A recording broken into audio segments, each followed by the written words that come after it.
Are you all ready? Okay, George, hit us with that first query. Dear Agent Jones, I came across you via there's a blank, and am seeking your representation for my debut novel, Promises, complete in 81,600 words. Based on your wish list for women's fiction with elements of mystery, romance, and a bit of the paranormal, I hope you and adult readers will be interested in the journey of a woman who meets her goals even under unusual challenges. Imagine Beneath Cornish Skies by Kate Ryder meets the TV show Ghosts. Amy Whitman accepts a job at a secluded private library in North Texas, thousands of miles from home, to fulfill her dream of becoming a history-making archivist. And should a bit of romance come her way, so much the better. Her goal is in sight when she finds an 1825 annotated manuscript by Fanny Burney. But this tome is unlike the original editions Amy has read by her favorite author.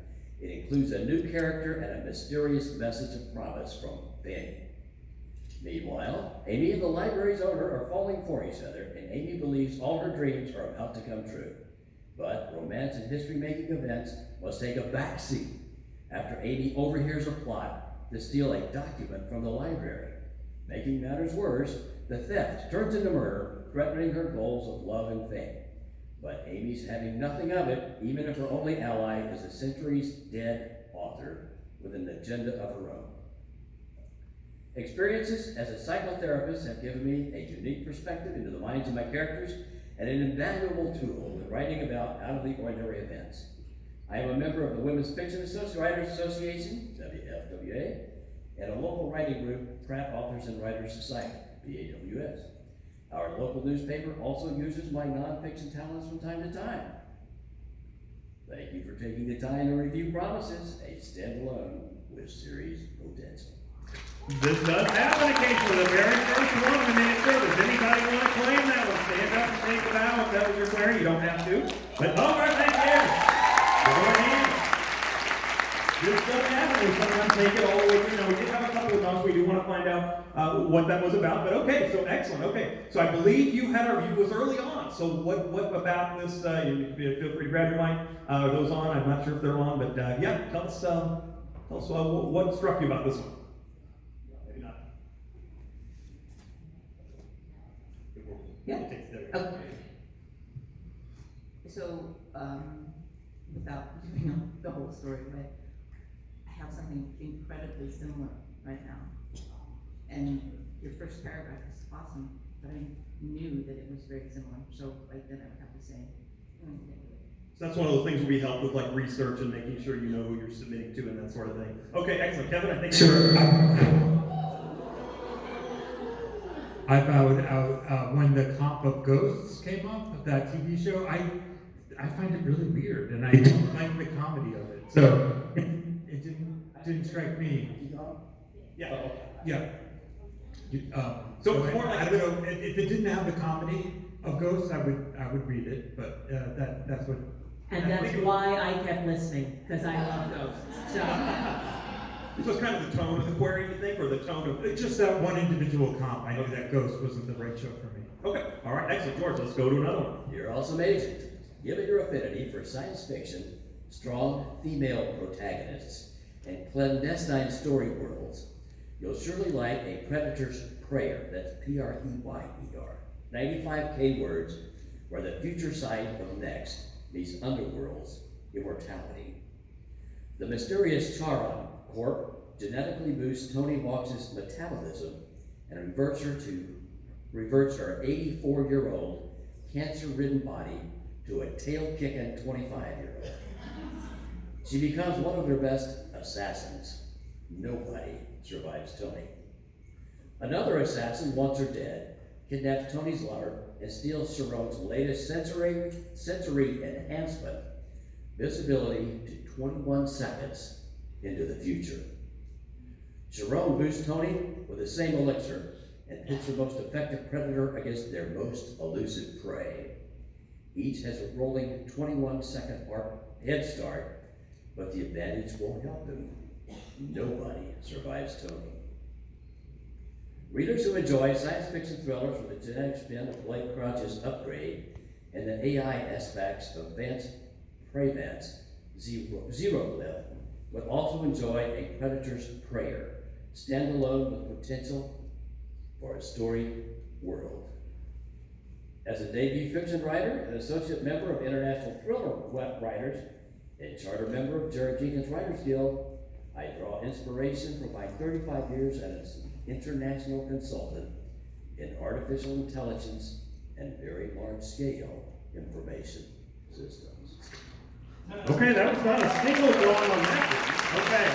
Now, one of two things is happening now. Either these are all the best queries you've ever heard, and I expect a fist fight to break out up here amongst all of you over who gets to represent these people or publish these people, or y'all are being too nice. Y'all are being way, way too nice. But we're going to give an opportunity. That one made it all the way through. Does anybody want to stand up and claim that one? No? It's okay. All right. Maybe they were only here Saturday. Okay, that's all right. Okay, let's go ahead. So remember. Comments on that? Yeah, does anybody want to say anything good or bad about it?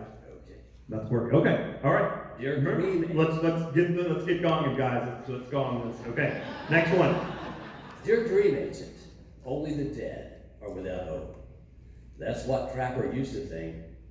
That is, until he died. All he wanted was to live in peace in a quiet corner of his beloved March, the kingdom of Thalasia. His once drowned homeland hovers on the edge of collapsing defeat, however, under siege by otherworldly beings so ineffable that their very presence can wither the flesh off of a person's bones. Taken from his loved ones against his will, Trapper is forced to undergo a necromantic conversion process, forever turning him into an undead soldier capable of facing his new threat. As a result, he can never go home again. Yet, within the ranks of the Pale Army, Trapper discovers within himself an even greater will to see peace restored. Founding a team of unique undead individuals known as the Black Banner, Trapper attempts to inspire hope to the living and dead alike as he rises above the entrenched strata of society to take his place at the forefront of the war. Trapper must learn to let go of his past as he struggles to secure Thalasia's future, fighting to survive in a war that reveals what remains of a... Okay, that's 3. That 3? They're quiet. They're Yeah, I'm not hearing you. Yeah, these are soft. Wait, let me get up here real quick. Hold on. Let me test them. Let me make sure they're working. Okay. Yeah, they're working. Okay, so they're good. Okay, all right. Just making sure. We have to make sure about these things. Okay, so Amy, I believe that you were first. Okay, so what about this one struck you? 2 things. It's not my category. I didn't know that because the start of the pitch launched right into the story. And then I understood that this was a level of horror and war and necromancy that, careful. And I don't do any of those. So may I highly recommend that you give us the genre and the theme right up front. And that word count, hugely helpful. Yes. So that's why I don't, because it just wasn't for me, but also it didn't tell me what it was, and truthfully, I don't have time to figure it out, so. Okay, so just coming down to format of the query letter, so basic, yeah. And it wasn't a good fit. Okay, all right, Kevin? The rotting flesh did it for me. I do mostly kid stuff, and I'm just a nice guy. Okay. All right, Naomi? In terms of theme, also not for me at all. I love when you have kind of like business forward, I know exactly what you're selling. But also the synopsis was way too long. It can be much shorter, much more concise. We don't have that much time. That's good information. Okay, I'm going to make this a little bit harder on you guys. So one thing I should have mentioned at the beginning, and this was on me, I forgot. The one thing you really can't go for is genre.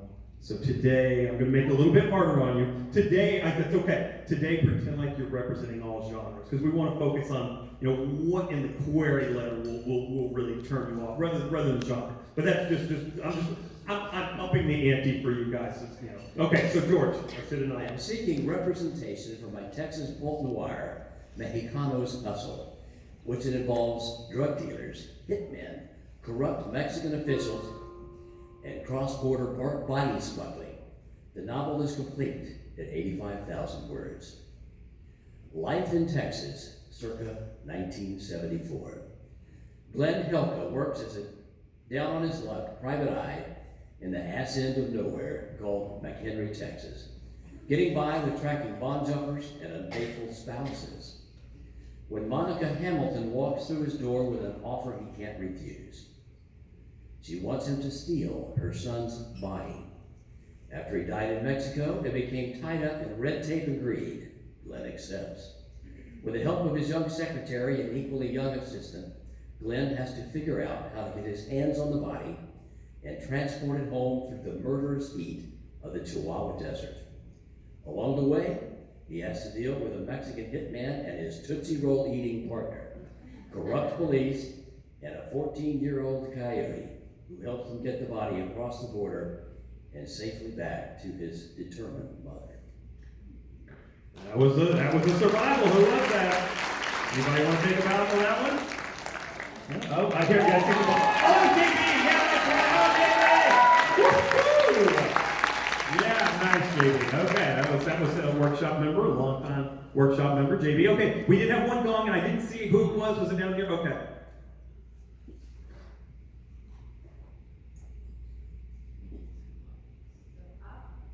Working? So obviously this is gonna be more subjective. I did listen to the rest of the query and it did get a little more intriguing. So I guess for me, starting with that tagline is what I was out. Talking about drug dealers and cartel and things like that is, for me, that's a hard sell to other editors. But the rest of the story started to kind of pique my interest. I thought, okay, this could be intriguing. You got some really good things going on. But normally I would have been out probably in that first sentence. So that maybe is just a structure thing, is to think about maybe putting that towards the end, because the rest of it really was intriguing. Okay, very interesting. Yes, go ahead. I do want to say I had the exact same reaction. And no one's accused me ever of being too nice. But the thing about the gumshoe and bail jumpers, and she wants her son's body back, I was in. But I do not want to represent a book that just leans into the Mexican stereotypes. And so you started with the Mexican criminal stereotype, and I almost gonged it. I decided to give it another, and I'm so glad I did, because the story transcended that. But you didn't do any favors with that opening line. That's good information. Okay, excellent. All right, George, let's go to another one. Dear Agent, I have just completed the first chapter of my 90,000-page Colossus autobiography. Oh, that was it. I didn't even catch what was going on here. Okay, so who wants to start? There was a bunch all at the same time. Yes. Don't send me a query if you've written one chapter. Send me a query. Oh, that's what that was. Okay. I just finished the first chapter. You need 7 drafts minimum before you send me your book, or else I'm going to find you and we're going to have problems. Okay, does anybody else want to add to that? Ditto. Don't waste my time with one chapter. Okay, all right. Sorry. Dear Gong Show Man, I am seeking representation for my 68,845-word completed novel, Deceiver, a first-person narrative which is continuing on to a second book. Deceiver is a fantasy escape, taking you years ahead of our changing and yet failing world where human hybrids dominate but love conquers. It introduces us to elements of Shapeshifters meets Romeo and Juliet, holding pieces of the Frozen Prince with twists of Rule of Wolves. Baron Evander is a high-flyer half-breed who is destined to follow in his father's footsteps and become the leader of the Rytheria. A leader being so powerful that half-breeds and humans alike have not once challenged the authority. Baron's twin brother, Taurus, is infinitely jealous of Baron's pending rule and will do whatever it takes to vanquish his destiny.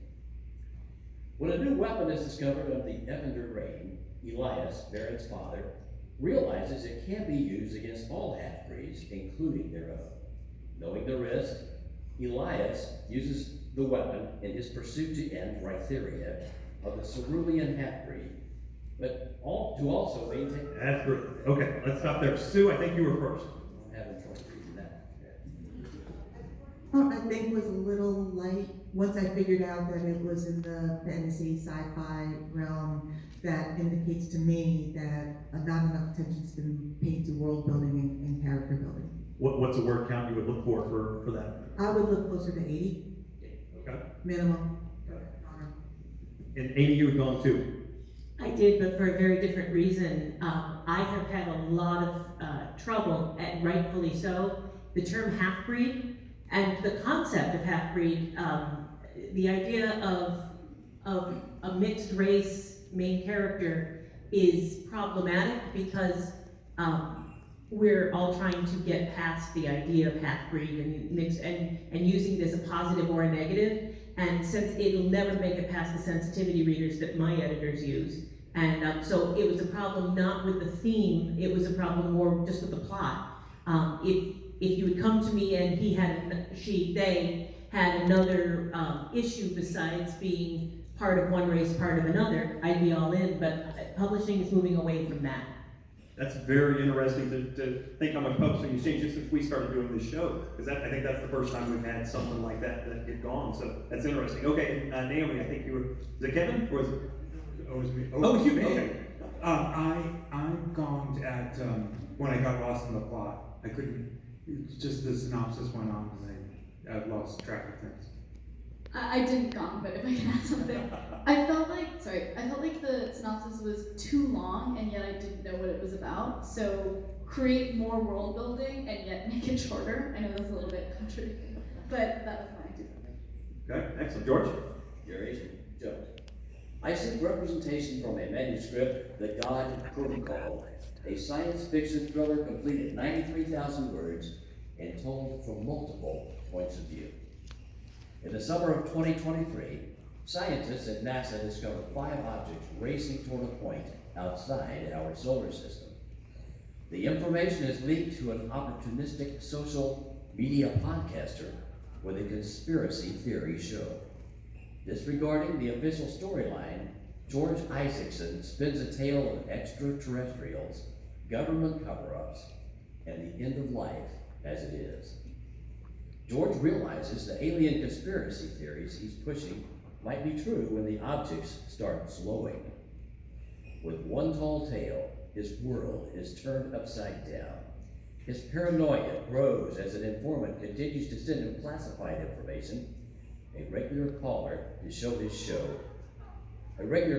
his show sends the world into chaos with a malware virus, and his conspiracy theories lead to the release of an artificial superintelligence whose intentions are unknown. Okay, that was it. Is that 3? Yep, that was 3. Okay, all there at once. But Amy, I think you were first. I'm afraid there was too much going on, and the idea of artificial, super intelligent. I didn't hear anything about a love story. I didn't hear anything about high stakes. But then at the very end, all of a sudden, just a lot. The query didn't work for me. It didn't tell me the story in the right order. Okay, excellent. Okay, Sue.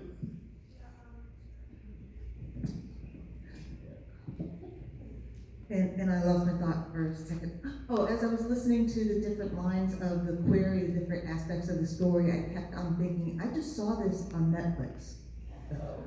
A lot of elements that have already made it to the big screen in other movies and other stories, and I couldn't list them all, to be perfectly honest, but I watch Netflix late at night, and I know I've seen this stuff before, so to me it wasn't fresh ideas. Okay, interesting. And then Terry, was you? Take on. I kind of bouncing off of that, I felt in the query there was a lot of cliche and very generic descriptions like chaos, well, that doesn't tell me anything. I want, especially when you're dealing with spec fic or fantasy and sci-fi, you are competing with a lot of things out there, so you want to be a little more specific and give us a little more detail into that. Otherwise, it is just going to be like, well, this feels like something I watched on Netflix or something I've already read. Okay, good information. Okay, George, let's go to another one. I enjoyed meeting you at the DFWCon 2022 conference. That's a great start. Yeah. As requested, I've attached the first chapter of my 72,000-word true crime manuscript, Bumbling Justice. Bumbling Justice opens with 7-year-old Michael, the son of my childhood friend, Janet, listening outside her bedroom door in a Dallas suburb as she is brutally murdered in 1983. Her new husband, Danny, convinces police it was suicide. Within 12 hours, the case is ruled a homicide. That's when the true crime begins. The investigation into the vivacious 27-year-old's death is riddled with botched procedures and blatant mistakes. Police lose crucial evidence and neglect to interview the shattered young boy. A new medical examiner determines the young mother was strangled to death, ruling the gunshot a post-mortem wound. Danny is indicted for murder by strangulation, but his shrewd lawyer proves Janet was not clinically dead until a bullet entered her brain. The jury has no choice but to find Danny not guilty of murder by strangulation. The prosecutor makes a case for circumventing double jeopardy and indicts Danny for murder by gunshot. But his efforts are too little, too late. Danny goes free. I was a reporter and editor for 25 years at 5 major daily newspapers in Texas and Colorado. The murder occurred weeks before my planned reunion with Janet, as I was moving nearby to work for the Dallas Morning News. The irony and injustice of the investigation has haunted me more than 30 years, and having recently met the adult Michael, the story begs to be told. Following Justice is similar in voice to A Perfect Husband by Aphrodite Jones and Imperfect Justice by Jeff Aston and Lisa Pulitzer.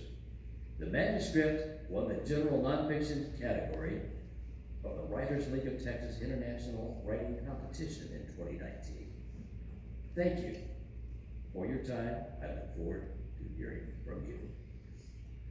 We have a big winner. Okay, all right. Anybody want to take credit for that one? That's there. Okay, nice work. Excellent. That one made it all over. Okay, somebody want to say anything good or bad about that? Very minor. I'd probably keep out 2019 from the year that you won the contest. I think just winning the contest is enough, because I wonder what happened in the years in between if you've already queried it. Okay, anybody else? Thoughts? Okay. All right, George, let's go to another one.